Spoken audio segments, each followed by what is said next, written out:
Hello, everyone. This is Tetrafolium, and I'm here for a very spooky episode. Do I call my videos episodes? Not really. Um, in any case, I want to thank everybody for 666 subscribers. Did I think I was gonna get here? I keep thinking that every subscriber milestone, as it were, and I think it's kind of crazy that there are that many people watching. But you know what? There are actually more people watching than subscribed, and I'm calling you out. You better subscribe right now if you're watching and you're not subscribed already. Um, but this is going to be a quite special one. I want to give some credit to Flanky for drawing some art for this. Shout outs to Flanky, of course, and I will be linking his YouTube in the description if you want to go check him out. Mostly, he just posts his artwork. But yeah, this is going to be Gengar, the dirty trickster of ADV. It's very there's going to be a lot to talk about with this Pokemon. So we're going to have some spooky haunted zone music from Pokepark. And then we'll probably switch to another one because we're going to be yapping for a while. In any case, Gengar, number 7 on the viability rankings. This is actually a lot lower than Gengar has been in the history of ADV. Many of the viability rankings from like the early era of ADV would have Gengar probably third, sometimes even as high as second, which is kind of crazy. But I don't quite think that Gengar is that good, but it's not that bad either. I think sometimes, here's an argument for you. Would you put Zapdos over Gengar? Is Zapdos doing something for your team that Gengar can't, and vice versa, right? It's a tough one. I'd have to think about that one myself, but that's not really my comment question for today. It's what status moves do you like to use on Gengar? So, I mean, Gengar gets a lot, and we're going to talk about a lot of them, but, Will-O-Wisp is quite good. Taunt is good. Destiny Bond is good. Explosion, if you want to count that as a status move, I mean, I don't know if you should, but that could be something. Could be kind of interesting to see what you guys come up with. I want to see how many mean look Paris songers there are in the chat. Etc., etc. But I think first, in order to talk about Gengar, we have to orient ourselves on the Ghost type in general. So, Ghost, got a strangely useful combination of defensive traits. As you can see, it has 2 immunities. It's the only type that has more than 1 immunity. And being immune to normal and fighting means that you have a lot of leeway against physical attackers. Many physical attackers round out their moveset with a normal or a fighting type move, and particularly the normal and the fighting types have a lot of normal and fighting type moves. So Ghost is actually just flat out really good into a lot of these Pokemon. Now, that's not always true. Sometimes Earthquake, sometimes Rock Slide, sometimes Shadow Ball or Hidden Power Ghost is involved. You're not as good into those moves, but we can talk about how to work around some of that for some of the Ghost type Pokemon. But also, being resistant to Poison and Bug is kind of neat. Poison is less consequential. It's sometimes handy. Sometimes you'll see something like a Weezing or a Venusaur clicking Sludge Bomb and having a resistance to that is kind of nice. It's better to have it than not, I should say. But Bug is actually a pretty decent one because Hidden Power Bug is an extremely common coverage option. And it kind of forces the Pokemon that run Hidden Power Bug to second guess and maybe have to run Hidden Power Ghost because otherwise you're getting walled by a Ghost type. And lastly, your weaknesses being Ghost and Dark. those are not super duper common. I'm not gonna say that they don't exist or say like like kind of like a steel weakness is essentially just a Metagross weakness. Um, Dark is out there most of the time. It's gonna be a stab Dark type going for a Dark type move. So say like Tyranitar with Crunch or Pursuit. As well as and Ghost is mostly gonna be normal types. Sometimes fighting. I mean, Medichamp's the only one that gets Shadow Ball, but a lot of times they will run Hidden Power Ghost, and that is something to take note of. But like, you're not gonna have to worry about Stab Ghost on very much, so that's good to know. But aside from all this, let's just talk about more immunities. I want to note that Rapid Spin fails to remove spikes if it fails to hit. So, Ghost types act as a spin blocker. What I mean by that, a spin blocker, is that they can come in on a Pokemon attempting to go for Rapid Spin to keep it from being able to remove spikes from their side of the field. So, Gengar and Skarmory are obviously in cahoots. They're colluding to make Spike's weak Pokemon just hate themselves, and that's awful behavior by the two of them. Uh, I'm gonna have to pull out Jimothy's thesaurus to find a good word. Heinous. No, that's too mainstream now. Can't say that. All right. Moreover, the ghost types have some additional immunities depending on the ghost type that we're talking about. So, Misdreavus and Gengar have ground immunity thanks to their abilities Levitate. Gengar also has immunity to being poisoned because it is a poison type, which is honestly a pretty underrated part of Gengar's defensive kit. Being able to switch in on a toxic as well as a normal or a fighting type move gives it a lot of leeway to find a free switch in. I mean, think about paired with something like Swampert, who is a really good physically defensive wall. Like, it is really hard to have a Pokemon that can hit both as a physical attacker. Um, so, yeah, and there are not very many good options for hitting both at the same time.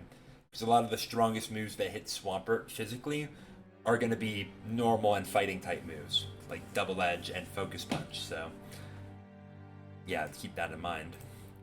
Sableye has a psychic immunity thanks to its secondary dark type. And then, of course, the ghost type that has all the immunities is Shedinja. And this is going to be the last that we mention Shedinja going forward because Shedinja is its own can of worms. It can't really be talked about in the context of all these other Pokemon. It's its own thing. Perhaps a Shedinja video will come in the future, but not in the too in the too near future because I don't know if this mon like really works. Yes, I know that Super Epic Ampharos used it on a team in a tournament and won with it, but like I don't know. It seems kind of fishy, especially on ladder. So we'll move on. Let's talk about the ghost type stat comparison. We're going to look at all the base stats of all of these Pokemon. So defensive, offensive, and speed. Because all of these Pokemon, like, they are ghost type, but they all do different things, right? So we're going to highlight what each of them is good at in particular. So this is all the defensive stats. I have in red all the stats that are below 80, which is a lot of them, almost all of them for actually when you kind of look at it like that, it's like, man, Ghost sucks defensively.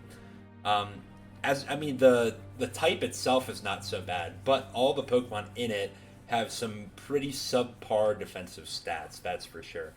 Yes, Dusclops has the 130 defense and 130 special defense, but 40 HP kind of anchors that like a lot. It does not feel like it's a super bulky Pokemon, despite the fact that it kind of is. I will say that it does take hits pretty well. Like if you invest fully in your defense and your HP, like you do take the physical hits pretty well, and you can go for Will-O-Wisp to take them even better. So, like, not to completely crap on Dusclops, but it would be a lot better if it had a little bit more HP. Even if it was like base 60 or 70, like that would be a lot better. But unfortunately, it is what it is. Misdreavus has a pretty respectable 85 special defense, which is kind of neat. But it also doesn't have great HP. In fact, of all these Pokemon, 64 for Banette is the highest HP stat. That's not fantastic. It's not like Banette is quite bulky either. The mid 60s across the board is not great. But that's okay, because most of these Pokemon, they're not going to be sitting in and taking a bunch of hits, except for like Dusclops.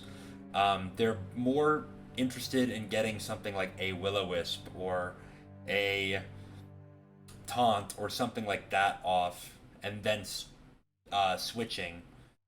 Like basically, they're cripplers or disablers, or I don't know what the PC term for this is, but you know what I mean. The offensive stats. So, once again, the same scheme of red is less than 80. Sableye is pulling up the rear here, having some of the worst stats of all time. Which kind of explains why you don't see it very much. Yes, it's famous for not having any weaknesses, but when you have defensive stats like that, and no like real offensive stats to boot, like you fly under the radar. So, yeah. But we have some pretty notable values here. In particular, Gengar's got 130 special attack. This is the second highest of any Pokemon that's OU legal. The only Pokemon that has a higher special attack stat than Gengar is Alakazam. And Alakazam certainly has some problems. So, we'll probably talk about Alakazam at some point, so I'll save it for that. But nevertheless, Gengar functionally has the highest special attack stat in the format, so that's quite good. Banette has a 115 attack, which is not exactly the highest attack stat in the format, but that is really strong, and it's one of the only Pokemon that can actually make use of Ghost being a physical stab type in this generation. The rest of these Pokemon are like either not very strong or would rather that Shadow Ball be a special attack, and Banette is the only one that can really make use of it not being a special attack. Now, if Banette got Brick Break to go along with that, then it would actually be a threat, I think. But does not. It has to commit its HP fighting to get that Ghost fighting coverage, the Marshadow coverage, if you would. And that's really important because while there aren't a lot of dark types, there are a lot of normal types, and Tyranitar is like king. So if you had a really strong fighting move with Banette, then like you would see some numbers. But alas, it wasn't meant to be. That's a decent special attack stat though of 83, which is kind of interesting, notable maybe. Probably not. It's probably good enough to run a Hidden Power Grass to hit Swampert with, though. So that's not so bad. Misdreavus has a pretty respectable 85, which is kind of cool. But not much else to say here. Dusclops' 70 attack is a pretty mediocre. I mean, I guess, like, Shadow Ball Focus Punch is pretty nice coverage, but Focus Punch is a little bit inconsistent given that you like have to not be getting attacked. So take that as you will. And then finally we're going to look at the speed. So Here, Gengar's got the best of 110. It's pretty solid. Misdreavus is actually the second best. And that's pretty good. We're going to switch to Mount Freeze, and you should know why Mount Freeze is being chosen here if you've played Pokemon Mystery Dungeon. If you haven't, then go play Pokemon Mystery Dungeon. In any case, yeah, Misdreavus 85, that's pretty respectable.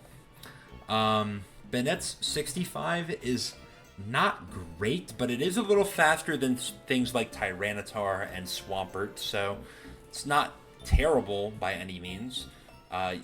With some investment, you could maybe outspeed Metagross and Tyranitar, and who else is sitting in that kind of mid-range, like Claydol, stuff like that. So that's not bad. Sableye 50, I mean, like, look at this Pokemon. It has worse stats across the board than Glalie. Like, that can't be good, right? Well, we could talk a little bit about what makes Sableye not completely a meme pick, but we won't get too in-depth for that. We have to save that for a Sableye video, of course. And then Dusclops has a horrendous base 25 speed. In fact, there are only 2 fully evolved Pokemon in all of, like, the first 3 generations that have a slower speed stat than Dusclops.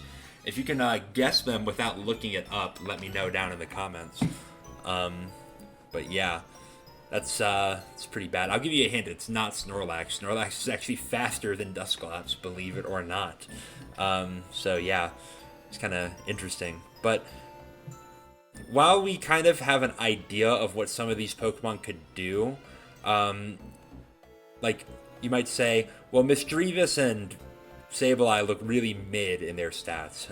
In fact, like, Dusclops has a lot of defense, but it doesn't really have a lot else. Like, so what's the idea here? What are you gonna do with them? Well, before we get too much into that, let's highlight how good of a special attacker that Gengar is. So we're gonna look at the offensive set. This is probably like the most basic idea you could have for a Gengar set. But that's fine because Gengar basic ideas are really good. So, with this set, we have Thunderbolt, Ice Punch, Hidden Power Grass, Explosion. You could opt to use Fire Punch somewhere. You could opt to use Hypnosis over Explosion. All of that is, you know, decently possible. With 252 special attack, 252 speed, Timid.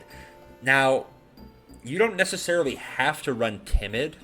You could run Modest, but that would get you to 319 speed at maximum, which is pretty nice. That would outspeed all the base 95s like Jinx and Houndoom.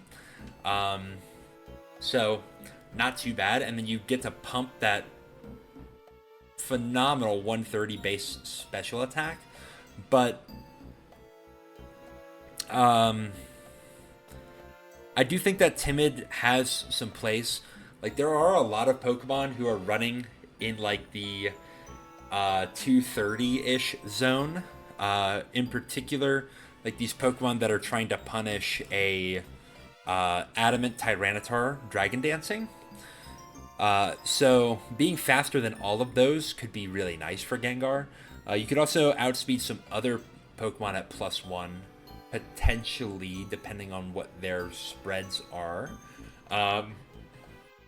It'd have to be something a little slower than Tyranitar, though, so I don't know. Maybe like a +1 speed Metagross. Say, like, there's like a Dragon Dance passive, which has been going around a lot on ladder recently. In any case, this is like, yeah, first order concept here. Maximum special attack EVs are used to minimize the amount of chip damage needed before Gengar starts wreaking havoc. Maximum speed investment is never a bad idea on offensive Pokemon to force speed ties, but technically, only 216 speed EVs are needed to outspeed the next fastest Pokemon, which is Adamant Dugtrio. So you could try to do that as well, but I guess the sort of concept here is that, you know, might as well be as fast as possible. like that extra 40 EVs in HP is probably only marginally useful. It might be useful in one matchup, but maybe not so many others. You can give, yeah, so better odds to survive Swampert, Torrent boosted Hydro Pump, a defensive Starmie Psychic, which is not super duper common anymore. Although I have seen it, and Heracross's attacks in general, which is kind of good to know because Gengar is a ghost and poison type. You quad resist bug, so you actually can switch into a Heracross Mega Horn not too badly. I mean, not great because Gengar has pretty low defensive stats, but it's not terrible. And then you could just put a little bit of extra attack to get some more explosion damage, which is good. I think that this set really likes spikes, so you could soften up opponents in the mid game, and then this can be your spin blocker too. Though I will say, the more offensive your Gengar is, i.e. the less bulk you run, the more careful you have to be about switching into spinners on like on your switch. That was kind of redundant to say it like that, but I digress. The more powerful spinners, like an offensive Starmie, might be able to put you in, like, put a massive hurting on you. So, even like with a Thunderbolt or an Ice Beam. So, keep that in mind as you're trying to switch your Gengar in. I should note that Thunderbolt, Ice Punch, great coverage, but Fire Grass is also great coverage.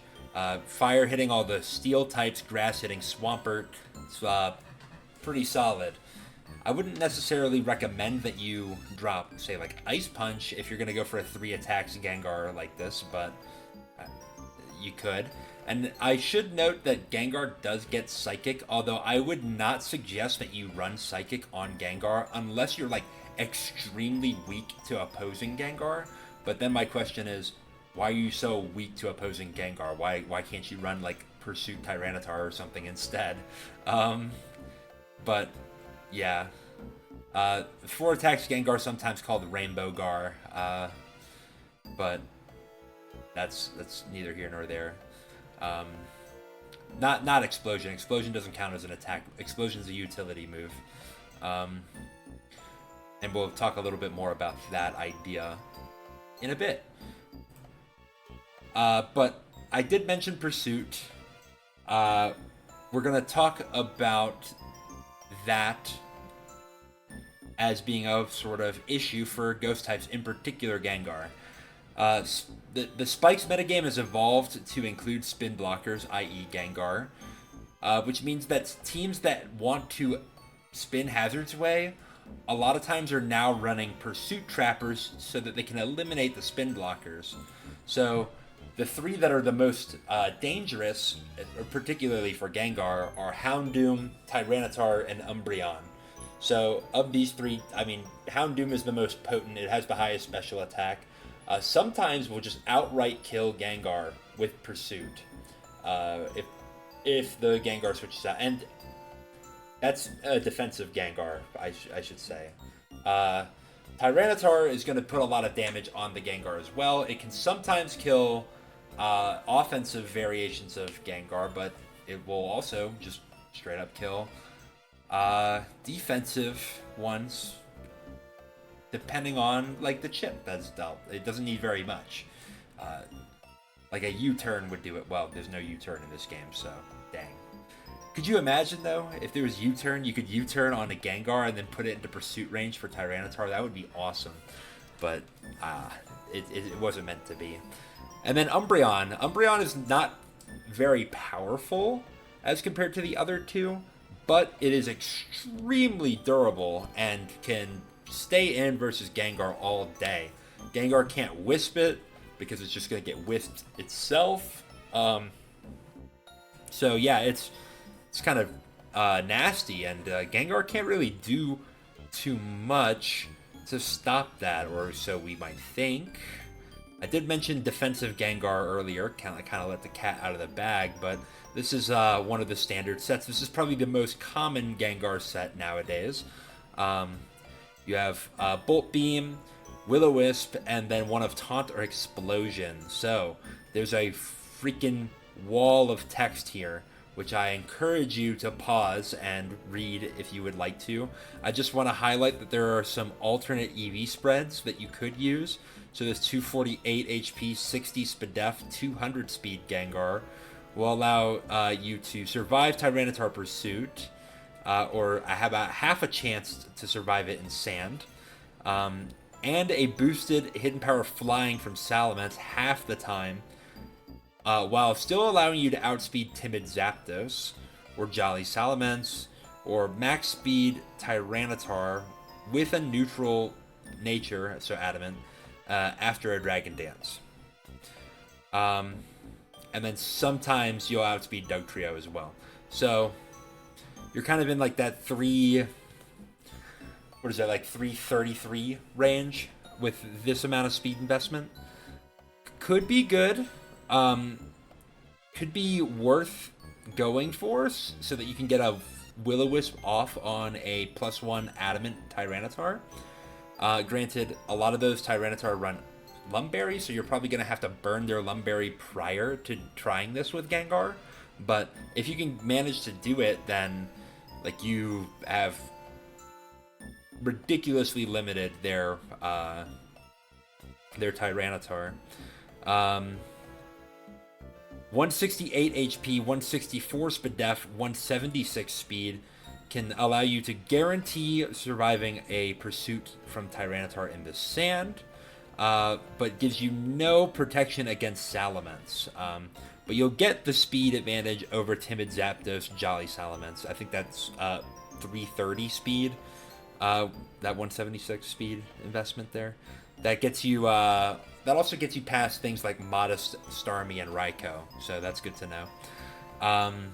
And yeah, that's kind of it. I'm not going to read too much more about that, but the too long didn't read is that if you're trying to build your own kind of defensive Gengar, you want enough HP and Spadef investment so that you can survive Tyranitar's Pursuit, and then you can customize your other stats. So that's all basically the gist of this, is that survive Tyranitar Pursuit and then put the rest of the stats wherever you want. You're not going to get a lot of special attack investment, unfortunately, but you don't necessarily need a plus nature in special defense to live Tyranitar's Pursuit, so you could have a modest natured Gengar or a plus special attack nature. Maybe you're minus defense, I don't know. Mild, is that right? In any case, you could do that. I don't know if I necessarily would. You have all this HP investment. You probably could get some physical defensive value out of your Gengar with that kind of HP investment, but I digress. And then I want to note that yes, while Houndoom is stronger than Tyranitar, it is very commonly running Timid as its nature because it wants to be faster than all of the base 100s with a neutral nature, right? So you can hit 317 speed with Houndoom, and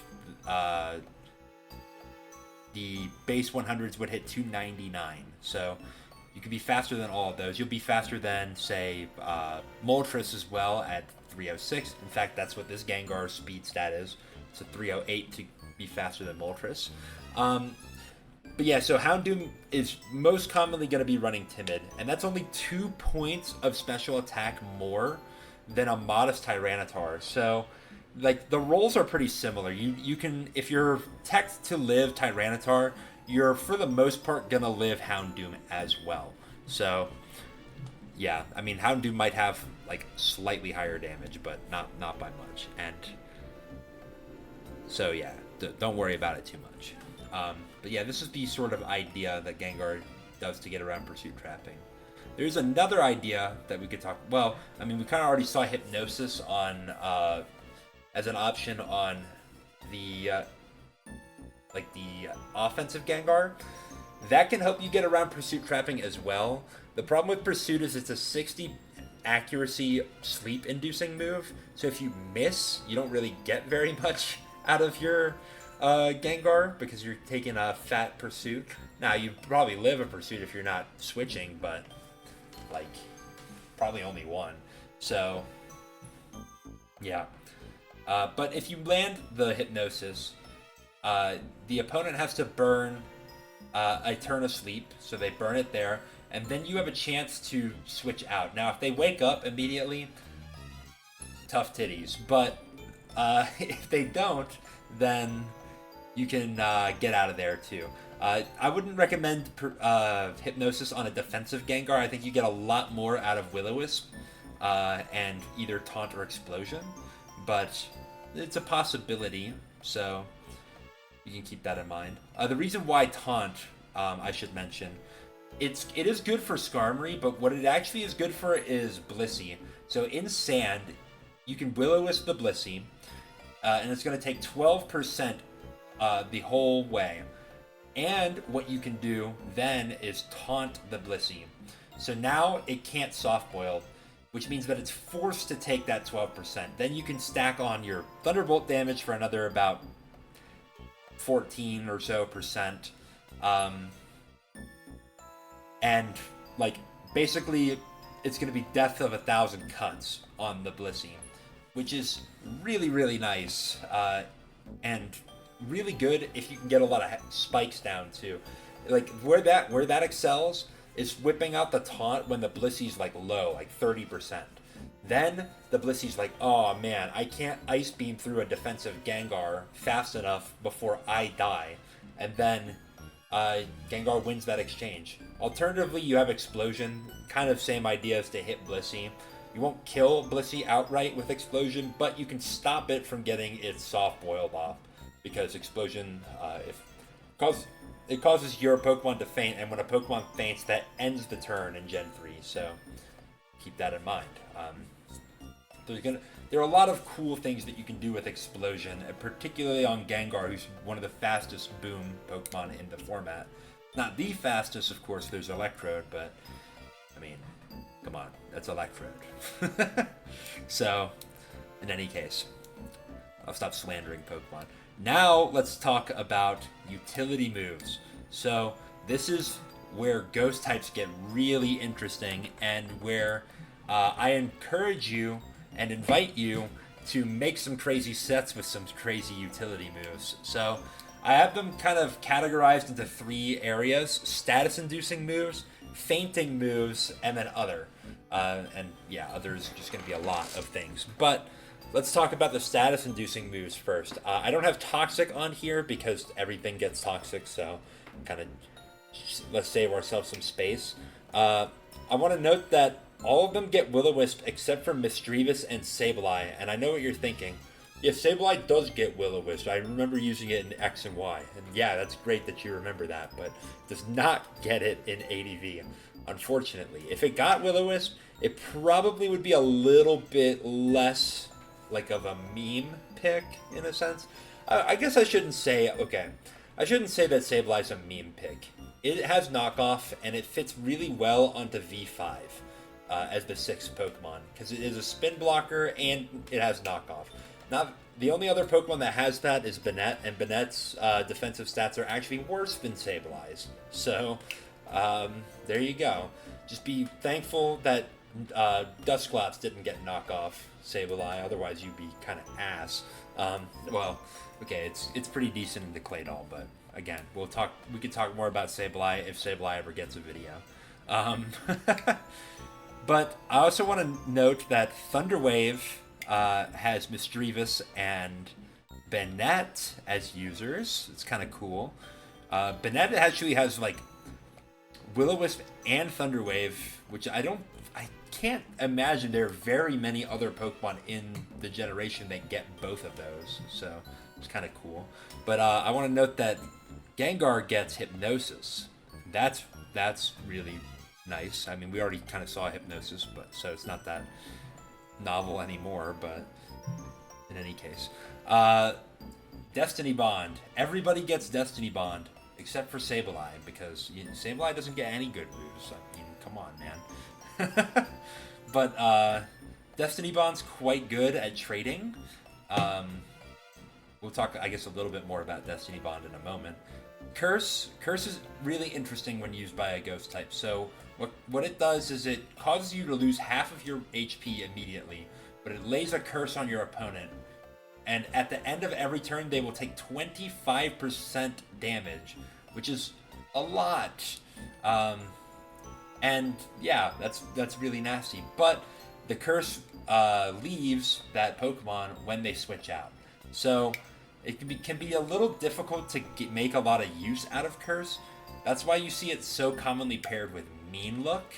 And that's why any Pokemon that kind of do this, like Gengar and Dusclops, will generally use Mean Look in conjunction with it.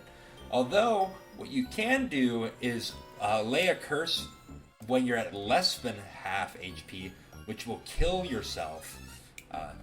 I know, you should take that out of context. And then you can go to a Pokemon like Dugtrio, which traps the opponent, and then like substitute Calm or substitute Protect sort of idea. If they don't have a recovery move, they will be forced to die, or like a phasing move. Yeah, they'll be forced to die. So that's actually not so bad. It means you can use Curse without having to run Mean Look, but it also means that you have to run a Dugtrio set that may not be exactly optimal. So take that with a grain of salt.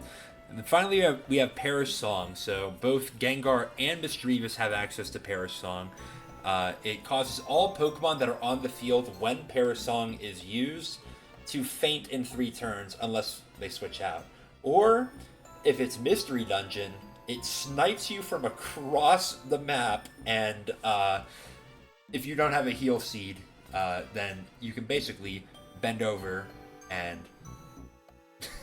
I'm not going to finish that. About to crash out about Perish Song.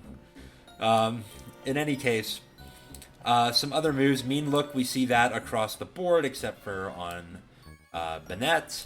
Knock Off, really, really good move. Banette and Sableye get it. Banette is usually not using Knock Off because Knock Off is kind of more indicative of a slower paced defensive style of team. And Banette doesn't fit on those styles quite as well as Sableye does, despite the fact that, you know, Banette has like some better stats across the board, and Will-O-Wisp, like you would think Knockoff would be a maneuver for it, but it kind of just doesn't really work out that way. In any case, Calm Mind, look at this. All the ghost types get Calm Mind except for Gengar. So Game Freak knew. They knew what they were doing. They were balancing it for us. Because if Gengar got Calm Mind this generation, oh my god, that would be insane. But it does get Haze, which is pretty rare and kind of neat. It's interesting to like conceptualize like a fast Haze. Because I think a lot of times we think of bulky Pokemon using Haze, right? Like your Vaporeon, your Weezing, your Milotic maybe. But Gengar is fast, so it's probably going to outspeed whatever it's hazing, unless it's like a speed boost Pokemon, and then get it off quick. I mean, it probably might die for going for it, but it could be useful in a pinch. Maybe. I don't know. Imprison, kind of an interesting move. It stops the opponent from being able to use the same moves that you have on your set. So, for example, Dusclops likes to use Imprison in conjunction with Shadow Ball because it stops a lot of normal types and Medicham from being able to hit it. And Imprison, I think it affects the user, not the opponent.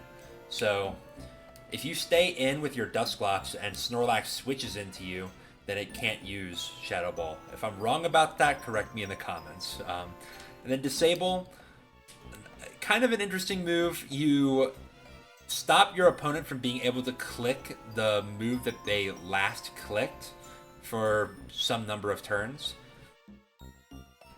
Kind of cool. I don't know. I mean, it if you remove your opponent's like best stab, or like you disable, say, Shadow Ball on something like Snorlax for the sake of Dusclops, that could be good. But I think disable is not 100% accurate, so keep that in mind. And then Sableye gets the gold standard in recover, so that's the reason why Sableye would get any use at all. If it didn't have recover, I would say you probably would never see Sableye ever. But yeah. And then here's a list of some of the shared moves. Toxic, Protect, Substitute, Rest. I mean, yeah, pretty much every Pokemon gets these. Thief is very common. Taunt is pretty common. Psych Up, interesting. Not too many Pokemon get Psych Up. Snatch, cool. If you don't know what Snatch does, it like steals certain status moves. Like if your opponent goes for Recover, you can snatch and steal their Recover, so they don't get to recover, and you heal that. It's kind of an alternative to like Taunt to stop things like Blissey from being able to heal up in front of your Gengar. But I will say that it's a little bit more gimmicky than straight up Taunt. You have to like get the prediction right every turn with Snatch, whereas Taunt affords you another turn to do something else. So you could taunt a Blissey, it won't be able to soft boil that turn. Then you can switch to a Pokemon that threatens the Blissey out, so it keeps that damage. So that could be really, really important for like a low health Blissey. Maybe you get it, you taunt it, it goes below 25% health. There are 3 layers of spikes on your opponent's side of the field. Then you can safely switch to a physical attacker that can do 25% to Blissey. And like basically it has to choose to either die to your physical attacker or switch out, and then it dies to spikes later. So that's where Taunt would be useful, where Snatch can't really do that, because if you switch, well, then the Blissey just recovers. And then Grudge. Grudge is a really interesting move. You set the Grudge, and if your opponent knocks you out with a move, then that move loses all of its PP, and all the ghost types except for Sableye get it, which is kind of neat. So I have seen somebody try this with like basically like 3 Grudge Pokemon and like 2 explosions to get to a Lastimon Suicune. It did not work when they used it against me, but I don't know, maybe it would work on somebody, because there are only but so many moves on a team that can hit Suicune all that hard. And if you manage to get your opponent to use all of those up on your Grudges, then maybe the Suicune just has like a free end game. Sure, could be something interesting. I think the problem though is like Explosion is such an easy click into Suicune, and it's such a not easy click into the ghost types. So you'll never run out of Explosion against the ghost types unless you're playing like crap. But okay. Yeah, so this sort of lends itself to 2 different ideas for Gengar, like the utility, I should say, leads to 2 different ideas of Gengar. So the first one is this Perish Trap Gengar. Mean Look, Perish Song, Taunt or Substitute, and then one of Destiny Bond, Protect, Hypnosis. So the idea is that you're going to be partnering this with a Substitute Dugtrio, who will take over for Gengar in extending traps. Dugtrio is often still going to be using the Choice Band, and it has Substitute, so you're locking into Substitute with Dugtrio. The idea sort of is that you don't really need your HP on Dugtrio, and you probably don't need Rock Slide as a coverage move, so you can use Dugtrio's HP to extend a trap to kill an important target, and then you can use Dugtrio like normally afterwards. Gonna be not so good into Blissey, I'll be honest, but that's sort of like if you can Perish Trap the Blissey, like that's fine. Forget it. Forget Dugtrio being able to Earthquake or beat up on the Blissey. Offensive Calm Mind users like Suicune, Celebi, Jirachi, and Raikou, as well as Rain users like Kingdra and Ludicolo, really benefit from the removal of special walls, i.e. Blissey, Celebi, Jirachi, Suicune. A lot of these Pokemon that they can't hit themselves. So keep that in mind. Also good into like things like Snorlax. So yeah, this is kind of interesting. Hypnosis can be really good at extending the trap as well. You know, if it lands, you're guaranteed to sleep for like one turn, and then the subsequent 4 turns, you have a 25% chance to wake up on any given one of those. So if you get unlucky, if you just get to like the 4th turn of sleep, then Parasong will just kill you. So yeah, keep that in mind. There was a tournament set not too long ago, Kaboom versus Pac, for Gymvitational 2, where I believe it was Kaboom that used this idea for a Gengar. That was an insane game. The Gengar got multiple Perish songs off for like, and successfully killed those Pokemon. So really, really cool. I won't spoil what happens, like, or who wins, but you should go check this video out. And then finally, we have Utility Gengar, who's spreading fun on the ladder, of course. Now, this set is probably unreadable to the modern Pokemon player. If you are coming from Generation 9, you thought that Iron Valiant had a lot of moveset options, like, you have not seen anything yet. Like, look at this.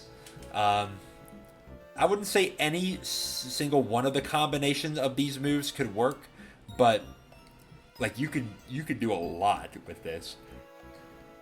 So, Utility Gar, mostly gonna have HP, special defense, and speed. Dugtrio is a very common partner with this Gengar.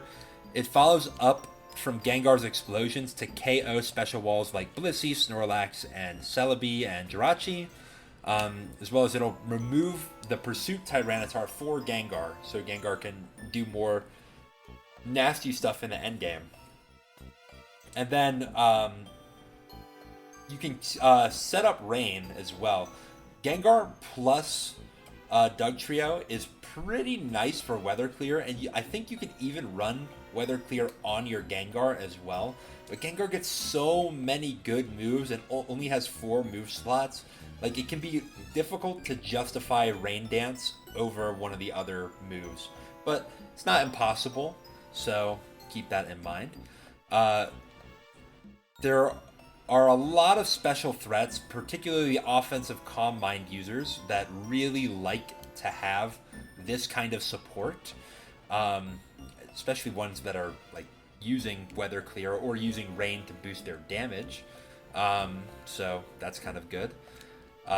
And Hypnosis is going to be really good at allowing your, like, more like your glass cannons to come in and go stupid on your opponent. So yeah, there's a lot of stuff you can do here. Hypnosis is probably like the most preeminent move on this set.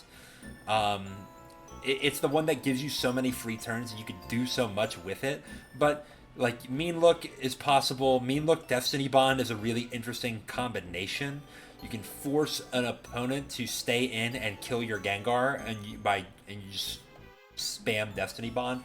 If they don't have a move that if they don't have a status move like a Will-O-Wisp or Roar, then you can force a kill like this, which can be really good, especially, like, say, against like a Dragon Dance Tyranitar or something. You could force a kill. Well, not exactly, because Destiny Bond only has 8 PP, and if they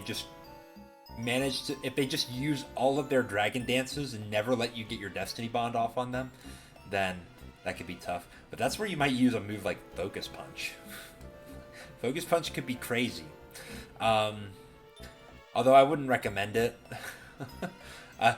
Hypnosis Focus Punch. It is a set with Gengar. I know somebody who's very into this set. They may have done some art on the first slide of this channel or this video, but I'm not a big fan of it because I think that it's just like you're basically just hitting Tyranitar, maybe a Snorlax with it, because Blissey is not staying in if it gets Hypnosis. Just no chance in hell. And even if you do land a Focus Punch on the Blissey, like, you're gonna need some pretty significant attack investment for it to even 2-hit KO. So, like, well, or really be threatening at all, I should say. It might do 2-hit KO with not very much attack investment, but I think the idea is you would like for it to kill after spikes or something like that, so I guess keep that in mind. And then you can obviously just run like standard attacking moves like Ice Punch and Thunderbolt, although I will say this particular EV spread is not that conducive for getting a lot of damage with Ice Punch and Thunderbolt. While Gengar is really good base special attack, like you kind of need to invest in it a little bit for Gengar to be all that threatening. Otherwise, it's like, I mean, it's not weak, don't get me wrong, but it's not like super duper strong with no investment. But I have a sort of solution for that. That is Hypnogar, which, well, it's not like an exactly new concept. It's a sort of variant of utility Gengar. That's going to try to hit a little harder and specifically going to be a lead. Lead Gengar, not super duper common, but when it is lead Gengar, it is most of the time Hypnogar. Hypnogar, of course, because it has Hypnosis. So the special attack investment that I'm running here looks kind of weird. It almost looks like I just evened out the special attack and speed on purpose, like that I wanted them to match, but that's not at all why I did that. The idea is that we want to do 50% minimum to offensive Suicune, and we want to be able to 2-hit KO Skarmory after leftovers. So the idea behind doing 50% minimum to offensive Suicune is if it goes for, say, Hydro Pump and doesn't kill us, then we have decent odds to just kill it and, like, 2-hit KO, which is nice. Or, like, we could go for Hypnosis, in fact, against the opposing Suicune, and then just go for 2 Thunderbolts and see if we get there. That's a possibility. I don't know if I think, actually, yeah, Hypnosis on opposing Suicune is not that bad. The worst case scenario would be you miss and they go for Substitute. And yes, that would be a pretty bad scenario, but, like, you can still play around it a little bit. You do have Destiny Bond, after all. Ice Punch is just going to be fantastic. It's going to OHKO most Salamence and Flygon sets. Sometimes Salamence and Flygon are running enough Spadef to not guarantee die to this Ice Punch, but a lot of the lead Salamences are not going to be that bulky, so that's quite nice for Gengar. You're going to 2-hit KO offensive Zapdos, and 3-hit KO most Celebi sets. Some of the Celebi, like utility Celebi, sometimes can live 3 Ice Punches if it's outside of Sand. So, yeah, keep that in mind. We're also going to survive unboosted Hydro Pump or any hit from Zapdos. Or I should say unboosted Hydro Pump from offensive Suicune. Which in turn means we live unboosted Hydro Pump from offensive Swampert, so keep that in mind. We'll also survive a +2 Surf from a 0 special attack Suicune, otherwise known as defensive Suicune.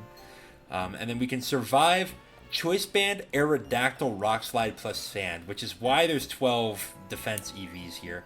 I think originally I just had everything in HP, and then I realized how much damage I take from a CB Rock Slide from Aerodactyl, and it said, that's actually a lot less than I thought it was. So I figured that you could actually finagle your HP and defense to get such a result as living a Rock Slide plus Sand. You wouldn't have expected that from Gengar, would you have? Well, that's because you don't play enough defensive Gengar, and you ought to play some more. But we also have a 50-50 to live an unboosted Metagross Meteor Mash, which is kind of cool. But the most important rule, more important than the rule of cool even, is that if you can't beat them, sleep them. So yeah, if your opponent has something in that you can't beat with your Gengar, just go for the Hypnosis, and 60% of the time you're fine. It works every time. I want to note, the speed 330, that's going to be for the base 100s in Modest Starmie and Raikou. I think I kind of said that on a different slide, but just it bears repeating. It's really important to get exactly 330. You could go a little bit faster. 332 would give you enough speed to outspeed Adamant Tyranitar +1. But honestly, if this particular Gengar is my last line of defense versus that Tyranitar, I think I'm screwed anyway. So we're going to be talking about the team now, and this team should be familiar to you if you played ladder the last few months, like in the upper elos, like 1500 plus. This is a team called Tribute to OmniWeeb, and this is because player HT5310, otherwise known as OmniWeeb, used this team to achieve a peak of 1795. He is actually retiring this team, and I don't know if he's retiring just straight up from laddering ADV in general, but I figured he made posts about it in many of the Discords, Gymcord, Zetscord, that's where he was most active in those, as well. I think even Smogon ADV, Discord. In any case, this is not exactly the same paste as he had, but this is the same 6 Pokemon, and it has the same core ideas with it. So I just wanted to try this team out and do it for a video, and give a big shout out to OmniWeeb, because we miss seeing the replays in the Discord. There were months where, like, every other day OmniWeeb was dropping a bunch of replays into like Gymcord, and they were always really funny. So because this is a funny team, but yeah, and you might have recognized that this is not like your standard Gengar here. It's like a drawn Gengar, and this is actually drawn, as far as I know, from OmniWeeb himself. He's quite a good artist. If you manage to see his art in any of the Discords that you're in, you should like it or react to it or whatever. So, because he's a cool guy. So yeah, so lead Hypnogar. You're gonna Ice Punch Salamence or put something to sleep on turn 1. Generally speaking, there are some exceptions to that. Like, for example, if you see a lead Aerodactyl or a lead Jolteon, well, you're not outspeeding those, so you're not getting your sleep off. And I would generally recommend that you switch in those cases. But we have Calm Mind, Baton Pass Celebi to pass to Raikou, Porygon 2, or Swampert, so that we can break down the opposing team's defensive core in the mid game.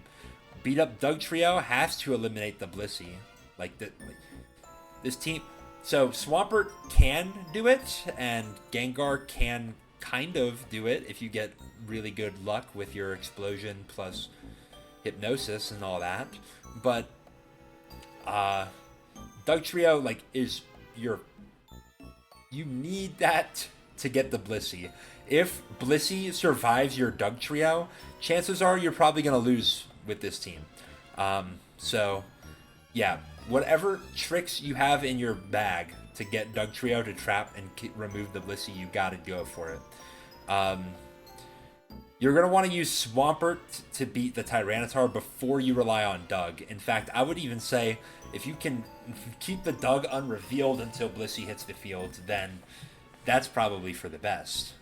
Unless you can hard call out a Blissey switch, an unrevealed Blissey switch even. That would be amazing. But I digress. Porygon 2 is going to trap and eliminate opposing Dugtrio before Raikou enters the field. But another underrated aspect of Porygon 2 is that it's actually a pretty good check to Salamence. Ice Beam is enough to be threatening, and then Porygon 2 is generally not going to get two-shot by Salamence, and you can just kind of recover loop as long as they're not Dragon Dancing. So it's actually pretty good for your Porygon 2 stocks in this sort of matchup. And then if you want to watch some more replays after, of course, after this video, look up HT5310 on Smogon's replays.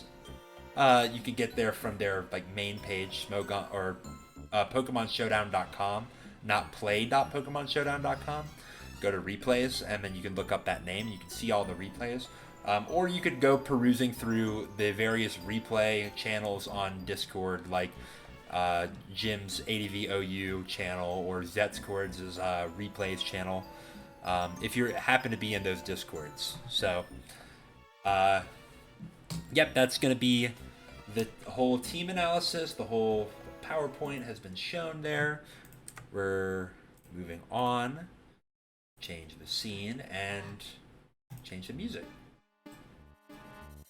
So not a battle theme, but this is Sinister Woods from Pokemon Mystery Dungeon. Of course, this is the first dungeon in which you get to fight Gengar as a boss. And it actually might be the only dungeon where that's the case. I don't think Team Meanies makes a reappearance as a fight throughout the game, which is kind of a little bit disappointing. I mean, it would have been kind of fun to fight them later, but I digress. Oh, you know what? I just realized this is a little bit too big. We didn't see all the speed investment on our Gengar. There we go. That's good. We're doing some in-video editing right there. In any case, we're gonna continue on with these replays. So a lot of these replays are going to be on the quicker side because this is a pretty fast-paced team. That is what lead Hypnogar will do for you. And we see a lead Tyranitar, so we put that to sleep, of course. I mean, come on, what are we doing if we're not putting a lead Tyranitar to sleep? And then we're going to go straight to Swampert as we catch Claydol. You might notice that in many of these replays, I don't think I remembered in all of them, but the Swampert is shiny, and that's also paying a homage to OmniWeeb, who had a shiny Swampert on his team. I can't recall if any of the other Pokemon were shiny, but definitely had the shiny Swampert. I didn't opt to do all the nicknames because, it's not bar for bar his team. It's basically the same, but I didn't want to do that, and also, I didn't want to give away what team I was running. In any case, I can get a baton pass to Dugtrio against this Blissey, and you might say, well, that special attack and special defense is kind of useless. Well, okay, special attack kind of is, but the special defense is not useless. Look at how little we take from that Ice Beam. Only 58%. Now, we would have lived an Ice Beam anyway from Blissey without the special defense boost, but because we had that, we have a lot of extra HP with the Dugtrio. We can survive coming in on spikes. Regardless of how many spikes the Skarmory decides to set. So we can go for a Thunderbolt. We don't do very much damage to this Tyranitar, but the Tyranitar reveals to not have an item. This might be a Choice Band Tyranitar, actually. So I'm going to just Thunderbolt it out. Assuming it is Choice Band, we can see what it locks into, but it just stayed asleep for too many turns, and then that's it. It's over. So yeah, I mean, if the Gengar gets a really long sleep like that and kills something, especially if it kills whatever it put to sleep, now whatever comes in, say it's Claydol, what if I just put the Claydol to sleep and then I 2-shot it or 3-shot it with Ice Punch? Okay, well then you can't do anything. Skarmory can't come in because it's going to get T-bolted and possibly die. Milotic can't really come in because it's just going to get T-bolted on and probably die. And then whatever this last is, it's probably Dugtrio, considering that this looks... this is basically V5, right? So Dugtrio is the last. Then we're kind of good. And if Dugtrio ever comes out for God knows what reason, we have Porygon 2. So, Yeah, this game is going to be cleaned up right here. So this, like, if you get a good hypnosis on something, you can blow a V5 team apart basically with just the Gengar. So it's kind of nice. Next is going to be against Mezoloth, who I know is a frequenter of Zetscord, somebody that I've laddered with in call before, built some teams with. Very cool dude. But we're going to do some very not cool things to him. Gengar versus Tyranitar. What do I say? If you can't beat him, sleep him. And you might say, well, what happens if they run a Lumtar first? And I just say, okay. So my opponent says he should be running a Lumtar, but forget that. Cloyster comes in on a Hydro Pump, takes a lot of damage, and I go for Focus Punch, because in my mind, this Cloyster is going to do one of two things, and that is going to be Spike or Switch. In either case, Focus Punch is free. Now, if the Cloyster went for Surf or something, then okay, that's fine. But also, like, you don't really get all that much out of a Surf into the Swampert. In fact, arguably, that's good for my Swampert because I get closer to Torrent range. And if I ever have Torrent Swampert in against something that it outspeeds, which is a surprising number of things, because this is a offensive Swampert, of course, then, like, I'm just clicking a Torrent boosted Hydro Pump, and it's really hard to switch into that. Suicune is probably one of the best switches into that, and it happens to be here. I am going to go straight to Gengar, as this Suicune goes for Calm Mind. I can just go for Thunderbolt just to get some chip damage onto the Suicune. I get the Paralysis and the full Para. It's really, really good for me. A Surf, I would have lived a Surf, of course. I would have lived a +2 Surf even. But,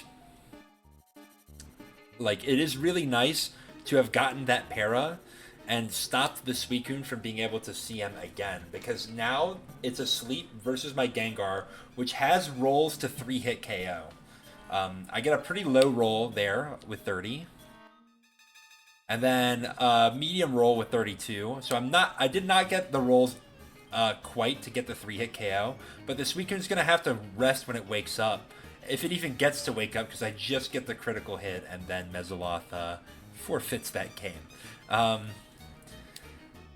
If Gengar, the last two games I just showed you, basically Gengar just hacks the crap out of the opponent, and like they can't really do anything about that. So, just 2 Pokemon revealed, by the way. That's kind of nasty. All right, let's do a little bit more of a grinded out game. Gengar versus Salamence, so not a Tyranitar lead. We are gonna Ice Punch though. I mean, this really low drawback for us to Ice Punch. You know, we either kill Salamence if it stays in, or we reveal another Pokemon, potentially get a freeze on it. If we get a freeze on it, and they switch and we get a Hypnosis on something else, then Gengar basically killed 2 Pokemon, which is insane. But I will go for a Hypnosis, predicting this Jirachi to want to stay in. In fact, we get a switch to Tyranitar. I'm going to go straight to Swampert. So, here's the thing. Many of you in this situation would have went hard Dugtrio. And you know what? That's great. If you trap the Tyranitar and you kill that thing, then you look fantastic. But what if my opponent switched to Salamence? Or what if my opponent switched to Swampert? Or what if my opponent has a Blissey that they haven't revealed and I need Dugtrio for that? Then I'd rather save the Dugtrio. I'm going to go to Swampert because if this thing burns a turn asleep, okay, great. It's forced to switch out. And then Swampert's also not that terrible into Jirachi either. I assume that this is a defensive Rachi, so I'm just going to take Earthquake damage. The Suicune comes in. I guess I spent a lot of time calcing that, but in any case, I figured out what my play was going to be. I'm going to go to Celebi and Calm Mind. Alright, so if this is a defensive Rachi, it can't really do anything to me. I will go for a Hidden Power Fire just to hit it.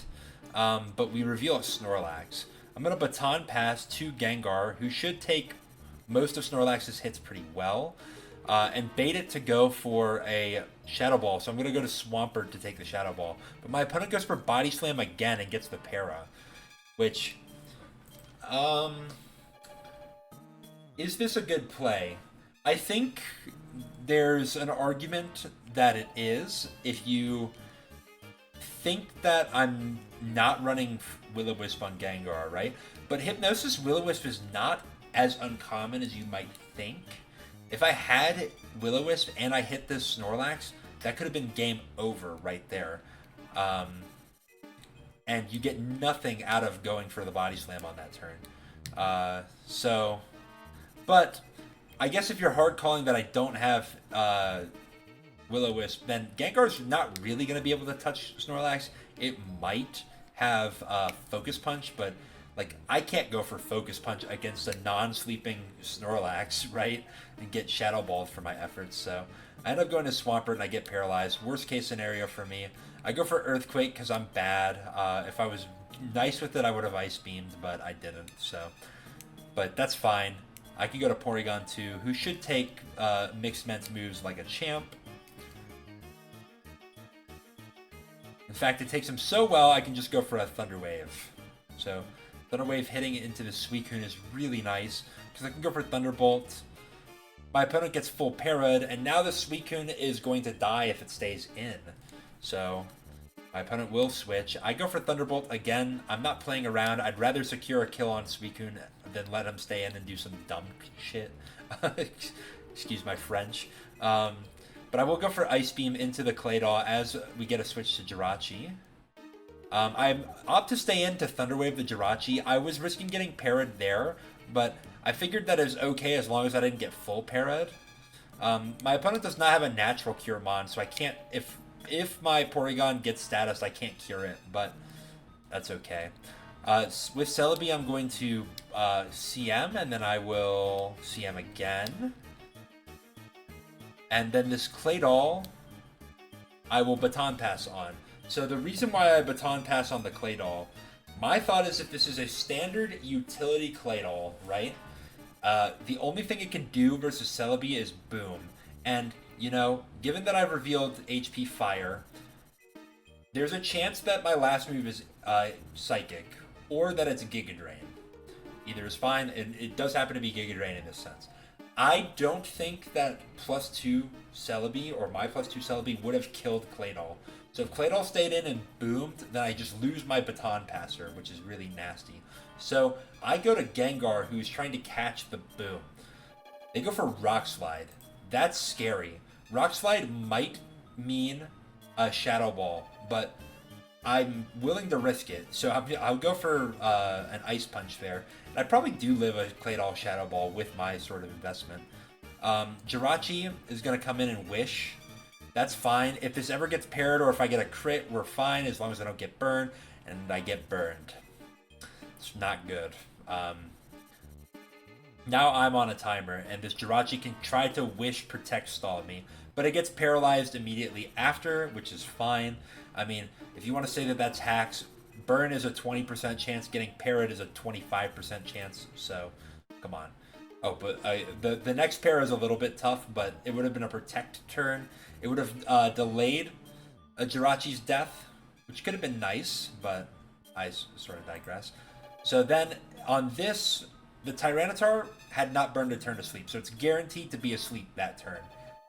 Rather than stay in with my Gengar and get a +2 Thunderbolt off, which, I mean, may or may not be that helpful for me. If it's a bulky Tyranitar, I might not quite 2-hit KO it, and it might wake up and kill my Gengar. Instead, I'm just going to go hard Doug Trio and trap and kill this. Because I think that this is the most important target for my Doug Trio at this stage. Snorlax would be a great thing to get, but I can't kill a Snorlax from 86. So we'll just take the damage that we get there. We invite in Salamence, and I will go to Swampert, who takes a solid 45% from that Dragon Claw. I opt to stay in just to sack the Pert, because I was looking to go to Porygon 2 right afterwards. But my opponent instead is going to go to Suicune and use this as an opportunity to rest, which I think is actually a pretty sensible play. I allow this to fuel my Swampert re-healing. And then I call the switch to Salamence by going back to Gengar. It would have been fine if my opponent stayed in with Suicune as well, as long as they're not Sleep Talk. But in any case, we're okay here. So I can go for Thunderbolt as they switch to Claydol. And then I can go for Ice Punch, I guess, as they switch back to Suicune. Actually, I go Destiny Bond in case the Claydol gets any funny ideas about removing my Gengar. And then I go for Hypnosis, predicting that they might switch. And yeah, so my opponent kind of got every single play right there, which is nasty. But I get this play right, going for Hidden Power Grass into the Claydol. I mean, I guess it really wasn't that bad, because if they stayed in with Suicune, then I'm still threatening to kill them with Thunderbolt afterwards. So, but that is really good damage on the Claydol. My opponent spends some time thinking and decides they're going to boom on my Porygon 2. Fine by me. Celebi can come in now. Except Psych, I don't want to take a Fire Blast, so I'm going to switch to Swampert. And then I'm going to switch to Raikou, who should be taking a Dragon Claw. Now, all of this being said, I could have went directly to Raikou. Fire Blast would do about, like, a little bit less, I think, than Dragon Claw even, to Raikou.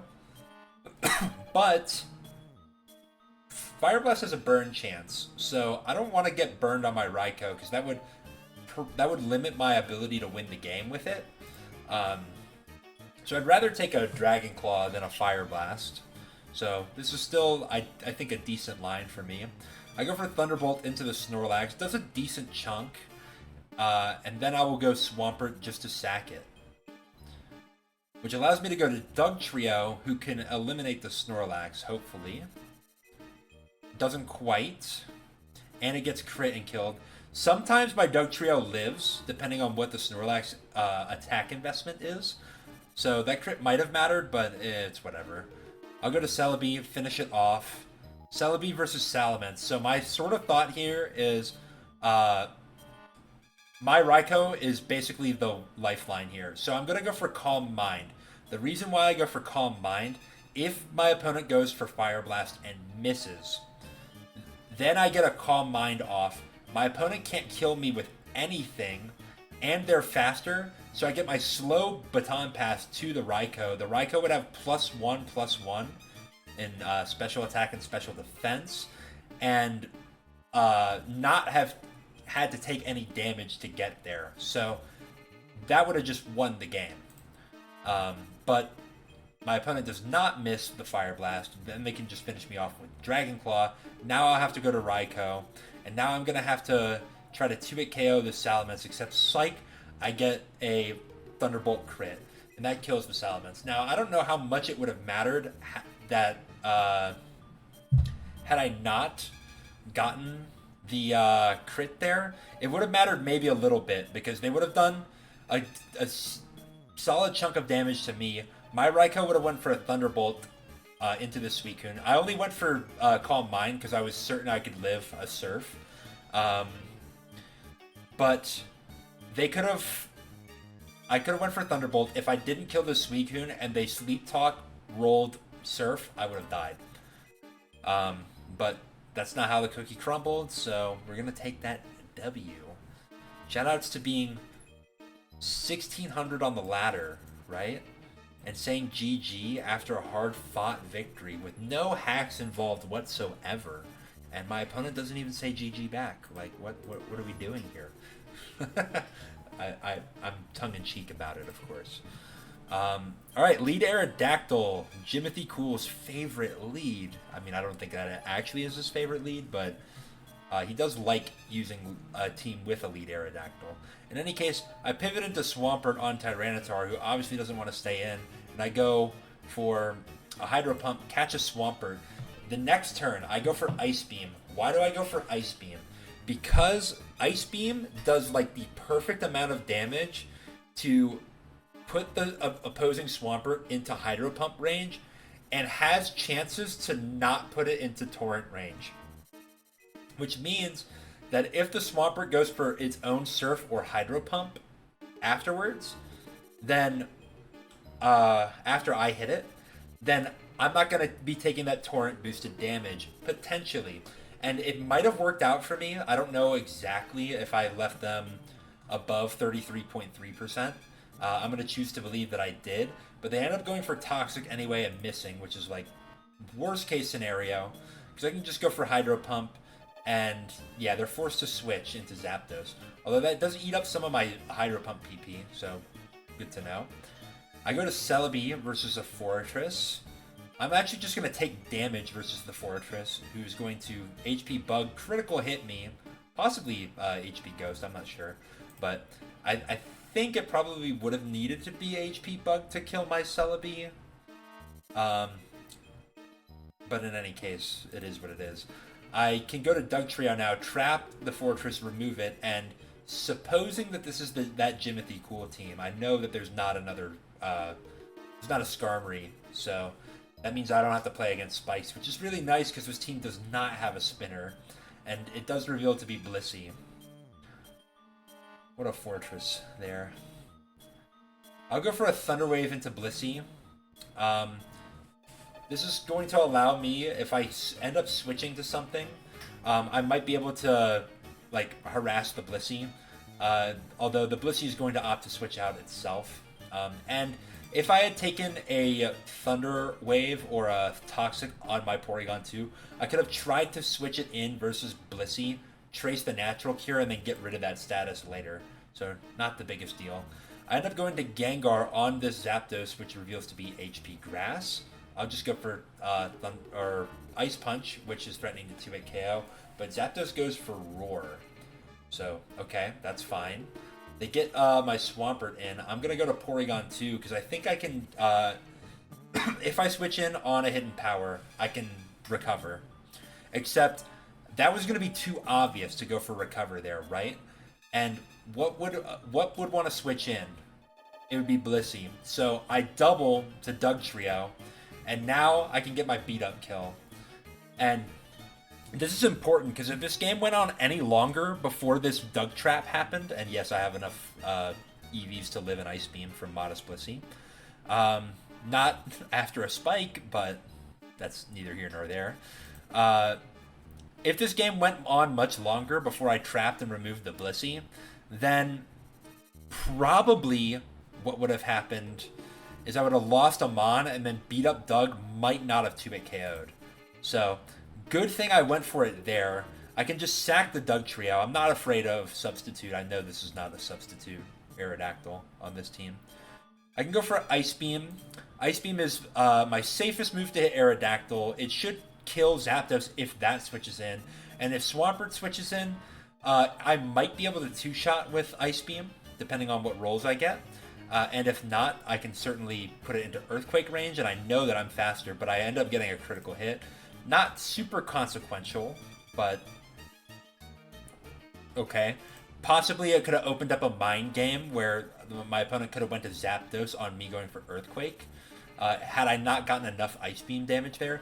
But also, I could have just went for Hydro Pump, and 80% of the time, it does not matter what my opponent does. But in any case, I will be switching out my Swampert against the Tyranitar. Against the Zapdos. They do a really good call into Pursuit Tar, and I go for Hypnosis. So the idea with Hypnosis, right, is if I land it, then I can switch out against Pursuit Tar and get my Swampert back in, and now what wants to take a Hydro Pump. But I don't land my Hypnosis, which is unfortunate, but because my opponent went for Pursuit, they didn't kill me, which means that now I'm dead regardless of, if they can go for Pursuit and they're guaranteeing that they're killing Gengar, because if Gengar switches, it obviously takes the Pursuit. So that's why I go for Destiny Bond, and this is why I love Destiny Bond on this kind of set. Because even if you don't get the Pursuit, or even if you don't get the Hypnosis off, and they Pursuit you, you're in range where you can guarantee that the Destiny Bond will kill Tyranitar trying to go for Pursuit. And that was great because that gives me a lot of progress. I can go to Porygon 2 pretty safely. It's fine into either of these Pokemon. And then my opponent goes for Rock Slide. I go for Recover. This is actually a bit of an inaccuracy by me. I should go for Thunder Wave. The idea is that if I get flinched on, like... So if I don't get flinched... If I get flinched there, I'm just going to lose my Porygon regardless of whether I went for Recover or Thunder Wave. But if I went for Thunder Wave, then this Aerodactyl would be slower than my Porygon, which means that I could just Recover spam all the way up to full, and then I easily win the game because Porygon Ice Beam is threatening to kill both of these Pokemon. But because I would go for Recover first, I open up the opportunity for the Aerodactyl to go for Rock Slide, get the flinch or a crit, and shut down my Porygon 2, and they do happen to get a flinch. I am going to switch hard to Swampert, who should take a Rock Slide decently well. And then I can threaten to just kill this guy with Ice Beam. Don't quite kill him with Ice Beam. Still better for me to go for Ice Beam, in my opinion, because I don't really need to eliminate the the Aerodactyl in one shot with Hydro Pump. And I don't need the HP on my Swampert that much, because I'm probably just dead to HP Grass regardless.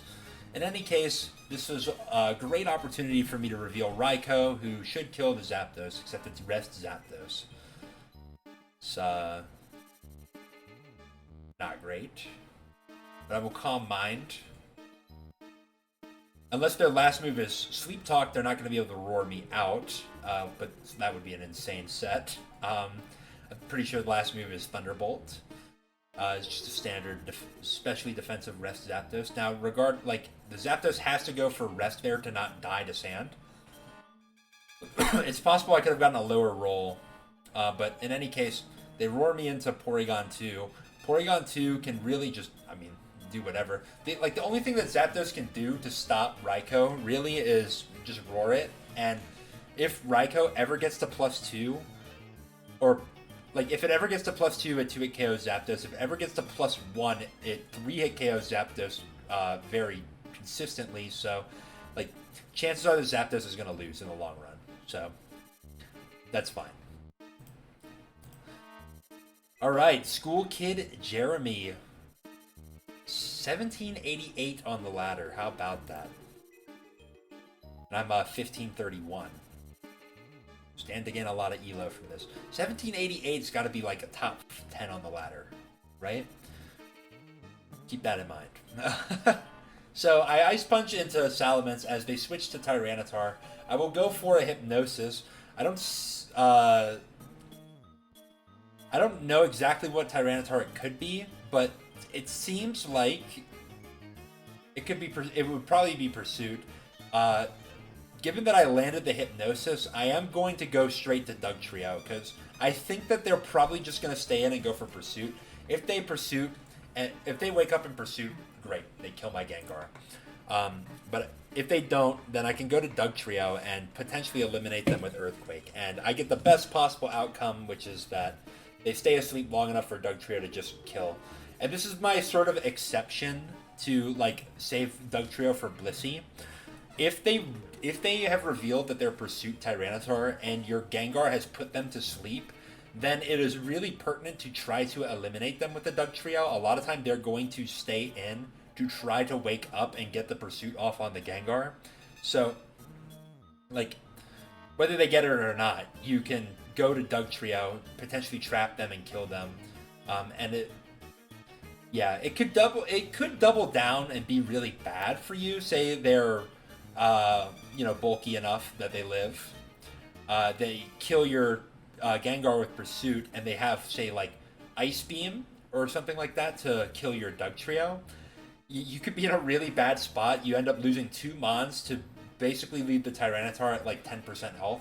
Not super duper worth it, but the best case scenario, which is what I got, has so much upside that it might just be worth it. I forgot to put the shiny Swampert on for this game. In any case, I go to Swampert on the Salamence. It reveals to be Mixed Ments, which makes sense on the lead slot, but Porygon 2 is a very safe switch into Mixed Ments. I can simply go for a Thunder Wave or an Ice Beam. I'd go for a Thunder Wave, which is pretty astute, I would say. Um, we'll go Celebi against the basketball here, and just HP Fire to try to get some big damage on it. It gets full parried there. That's unfortunate. If it was HP Bug, it probably would have killed my Celebi. But because it got full parried there, I can simply just go for another HP Fire, force them to reveal the Blissey. They go for Wish. I would just go for Calm Mind again. Thunder Wave. Okay, who cares? I don't care. I'm just baton passing out after this. All right, now here's the thing, right? +2 special attack, +2 special defense.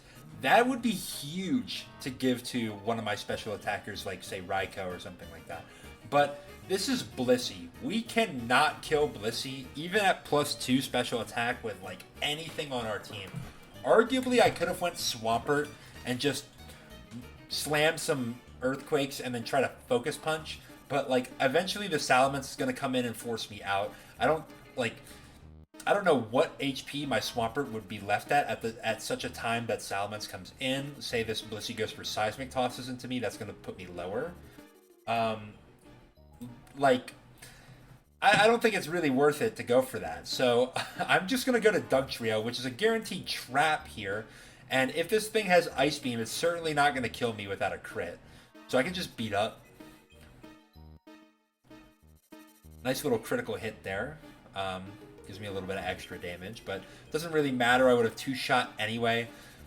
I've seen some people try to soft-boiled loop Dugtrio beat-ups, and this is fine. It can work in some scenarios, but when I have all 6 of my Pokemon up and I have beat-up, I'm kind of constructed in such a way that I'm going to be able to 2-hit KO Blissey regardless, as long as all my Pokemon are healthy. So it's not really worth it for my opponent to go for a soft-boiled there. Presumably that was his last move. So getting the Seismic Toss damage off is probably the best you can hope for. But Fortress can come in. I'm Choice Banded, so of course I'm not going to be able to switch up and hit this Fortress with an Earthquake. So I'm going to have to switch to Swampert. They can probably get another Spike here, and 2 Spikes have reached my side of the field. I don't have a Spinner. They could probably get the 3rd Spike down, and they have 3 Spikes, but I have I'm up 6 to 3 right now. And Salamence will come in on my Swampert, and I say, you know what? I have like some decent Spadef investment. I'm just gonna Ice Beam into this. I don't know if I have it all in Spadef. I can't recall what I did with the Swampert, whether I just did like the standard the standard offensive Swampert and put stuff in Spadef or what, I don't know. But I'm pretty sure that I looked at the calc and I was like, I could live this Hidden Power Grass. So I decided to just stay in an Ice Beam. It's probably going to be better than what my Swampert could accomplish if I had switched out and then taken a bunch of Spikes damage. But they revealed their own Swampert at this stage. And that's fair. I can go to Celebi. Surf, to me, communicates that it might be Monopert. I am going to go for Giga Drain in case it stays in. And then they reveal Lastmon Jirachi, who is probably substitute Calm Mind. That's not great for me, but I do have fire coverage if I want to try to beat down the Jirachi, but I don't. I want to switch to Raikou as soon as possible, because I think that Raikou gives me the best chances to beat the Jirachi. I only need Celebi alive to beat Swampert. Like, my Giga Drain should just kill the Swampert outright. And if it doesn't, then like Gengar is certainly going to finish it off with a Hydro Pump, or Ice Punch, I should say. So I just need this Raikou to do enough damage to the Jirachi that I could maybe get it into Dugtrio range. I mean, it's probably not that hard to get it into Dugtrio range.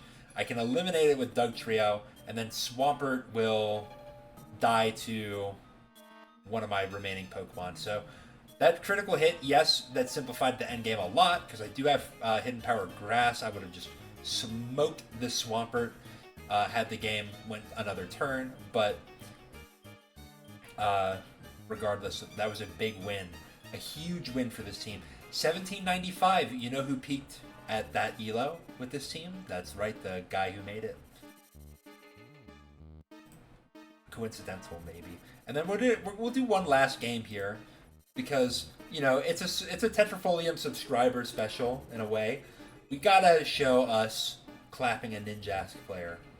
Spoilers, by the way. Alright, so Ninjask is in. I'm going to Thunderbolt into it. Alright, fair enough. Now I'm going to Ice Punch. So now I've revealed that I'm Bolt Beam, so it's not exactly a safe switch into Marowak or Suicune, depending on which move I click. But I am going to go for a Thunderbolt there. They do go to Celebi. Pretty astute. I don't want to take a Psychic, so I switch. Instead, they go for Leech Seed, and then they go for Substitute. So that tells me all I need to know about the Celebi is that it is another Baton Pass Celebi. Probably doesn't have any attacking moves, so I can just go to go for my own Baton Pass. I will go into Porygon 2, who Ice Beams and gets the freeze on Celebi. That's really nice because I can force it to switch, and now they've lost that +3 speed boost. Starmie is the switch. I'll go for Thunderbolt into that. I critical hit the Celebi. Probably not that consequential. They're just going to go for Recover. As I go for Ice Beam. Ice Beam crit or freeze could be really, really good, and I go for it there. I get Leech Seeded, though. It's not good. I'm going to have to switch to Celebi to stop the bleeding. And they go to Dugtrio. Dugtrio does not kill my Celebi, so I can Baton Pass out, and I Baton Pass to Porygon 2. So, alright. The weaker-minded among you probably would have went for Giga Drain there, but Giga Drain is not going to kill Dugtrio, because I don't have a lot of special attack investment, or at least not enough for Celebi to do that. But Baton Pass is not that hard to get off, because this Dugtrio is probably not going to be able to kill my full health Celebi. And I have the best Dug counter in the entire format here. So obviously I gotta go for a Baton Pass. And yeah, Baton Passing into Hidden Power Bug, that's Christmas morning. I do go for some recovers here. I think I'm gonna I'm gonna recognize that it's probably just better for me to Ice Beam instead of waste my recovers, because I'm not gonna be taking that much damage. In fact, Struggle is probably going to be doing almost that much damage anyway, so might as well just kill this guy off here. So I wasted some recovers for no reason, but I probably am not going to need all 28 of those, so that's okay. I go to Celebi against their Celebi because I know I can get free healing off of it. And then I opt to stay in with my Swampert because I know, like, this Celebi's revealed all its moves. It does not have a move to attack Swampert. Ice Beam into Starmie doesn't do very much. I can go for Earthquake, trade a little bit of damage there. I will go into Porygon 2, who catches a Thunder Wave. Not the worst thing in the world, because I still have, I have traced their Natural Cure. I am going to switch out into Gengar and go for Hypnosis. So now Hypnosis is really bad for this Celebi, because it's going to have to switch out or eat some Ice Punches. And I thought that they were going to switch, so I went for T-Bolt trying to catch Starmie switching in. They are just going to eat all of the turns there. I will go to my own Celebi here, who gets Baton passed on to Zapdos. Don't have a great Zapdos switch in at the moment. I do go to Swampert, who catches a T-Bolt quite nicely. Then I will go to Gengar, checking to see if they have Hidden Power Grass. Seems like they might not. I go for Thunderbolt, thinking that that would break the sub, but it actually doesn't. Making me wonder what the Zapdos is. But now I'm going to go for Ice Punches here. So, given this team, I'm guessing that the last Pokemon is probably Marowak. It could still be Suicune, which would be a really weird team. Like, it's kind of like a special offense team with Ninjask Pass on it. In any case, I'll just go for Ice Punch. I hit Celebi there. Celebi has to recover, so I go for Hypnosis. And now Celebi has to switch. I guess it doesn't necessarily have to, but it's going to be taking some Ice Punches here if it doesn't. They opt to switch to Celebi now and get Ice Punched on Zapdos. I'm going to Ice Punch the Zapdos again, put it into range for the next Ice Punch. I get T-Bolted, but as long as I didn't get Parrot, I was fine. Then, yeah, this Zapdos is dead. Ninjask will switch in. I know that this Ninjask can't touch me, and I want to get some more health back on my Gengar, so I'm just going to stay in. We'll just go for... I went for Thunderbolt there more so to save Ice Punch PP, because I think Ice Punch is going to be pretty impactful for me. I'm down to my last 8 Ice Punches, by the way. But this is fine. As long as I catch a Marowak switching in, I'm so fine with just going for Ice Punches here. And that's why I could not go for T-Bolt, because Marowak would have been scary for me. If it was a Celebi, or sorry, a Lastmon Suicune, then I have outs versus that, particularly Raikou. I could have went to... Yeah, I could have went to Raikou to sort of threaten it. I don't know if I would have won outright against that, but it gives me options. Whereas if I let the Marowak come in and take no damage, then I will just lose. And this Marowak, yes, it was really fast, and yes, it maybe could have killed my Gengar with Rock Slide or something like that, but I say... The only way I lose this game is if I switch and they go for Swords Dance, right? Or the easiest way for me to lose the game is that. And I have Swampert at decent enough health that if it isn't a boosted Marowak, then I can probably survive and then just go for Ice Beam, finish it off. At the very least, I'm going to force out like the Starmie, and then we can play the game from there. Like, that Ice Punch was very important to catch the Marowak on the Baton Pass turn. It was also very important to go for it again, because that closed my opponent's opportunity to win the game for going for that move. Now I can just go for Thunderbolts. I don't really need to go for Ice Punches. Ice Punch would be nice to catch Celebi coming in, but it's not entirely necessary, because... their Celebi cannot touch my Celebi. I can just come in and farm HP, and then my Porygon 2 is bulky enough that I'm not going to lose to Starmie one-on-one. I do get a nice call on them going to Celebi with an Ice Punch. I do go for Hypnosis, a little bit greedy of me, but if they had went for Recover, that would have been really nice. And now I'm going to go to Dugtrio. This Celebi has no move to hit Dugtrio, so I can simply just lock into Aerial Ace and beat them. I could, yes, HP Bug would have done more, but my thought was if I kill this Celebi, then this Ninjask can't really come in on that either. I probably should have just went for Hidden Power Bug, because I didn't realize that the Celebi could just like kind of Subseed spam me. That's not great, but it doesn't really matter. I can just go to Porygon 2, and Porygon 2 is going to clean up the game pretty much. I go for a T-Wave onto the Starmie. Now it's not particularly that fast. If I switch to something else, I might be able to outspeed it, particularly my Gengar. But I would just stay in with this Porygon 2, who's getting hacks to shit right now. Gets hacks again. Fantastic. We love that. I'm going to stay in adamantly, stubbornly, and get my Recover off. That was probably a throw. I probably should have went to Celebi. And then my opponent kind of just disconnects and forfeits the game there. Yeah, so... I will say, I was in a Discord and I asked, does anybody know this user, and are they a bot? Because I looked at their name, this U equals 4444% NAB, and I was like, this seems like not a very human name, and like the Ninjask Pass idea kind of seems like something that you would code a bot to do, and I did not mean this as like a roast or like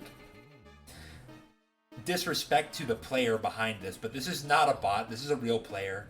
But I just wanted to make that known because I feel a very healthy amount of hate in my heart for Ninjask Speed Pass as a strategy. So